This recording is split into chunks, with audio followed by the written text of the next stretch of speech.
ഇനി വൈകേണ്ട, ഇന്ന് തന്നെ നിങ്ങളുടെ വീടിനായി സിസോ സന്ദർശിക്കൂ. Siso, make life simple.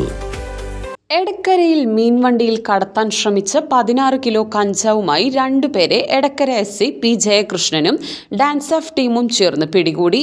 Kondotty Kolathur സ്വദേശി പുതിയ വീട്ടിൽ അനസ്, തൃശൂർ ചിറയമനങ്ങാട് സ്വദേശി കാര്യങ്ങൾ ഹക്കീം എന്നിവരാണ് പോലീസ് പിടിയിലായത്. മലപ്പുറം ജില്ലാ പോലീസ് മേധാവി R വിശ്വനാഥിന് ലഭിച്ച രഹസ്യവിവരത്തെ തുടർന്ന് നിലമ്പൂർ DYSP സാജു K എബ്രഹാമിന്റെ നിർദ്ദേശപ്രകാരം എടക്കര പോലീസും ഡാൻസ് ഓഫ് ടീമും ചേർന്ന് മുട്ടിക്കടവ് പൂച്ചക്കുത്തിൽ നടത്തിയ പരിശോധനയിലാണ് പ്രതികൾ പിടിയിലായത്. ആന്ധ്രയിൽ നിന്നും മത്സ്യം കൊണ്ടുവരുന്നതിന്റെ മറവിലാണ് പ്രതികൾ കഞ്ചാവ് കൊണ്ടുവന്നത്. പെട്ടെന്ന് പിടിക്കാതിരിക്കാനായി തെർമോകോൾ പെട്ടിയിൽ നിറച്ച് അതിനു മുകളിൽ മത്സ്യം നിറച്ച പെട്ടികൾ വെച്ചാണ് കഞ്ചാവ് കടത്തിയിരുന്നത്. പ്രതികൾ മുൻപും ഇത്തരത്തിൽ കഞ്ചാവ് കടത്തിയതായി മൊഴി നൽകിയിട്ടുണ്ട്. വധശ്രമ കേസിൽ ശിക്ഷ ലഭിച്ചയാളാണ് ഹക്കീം.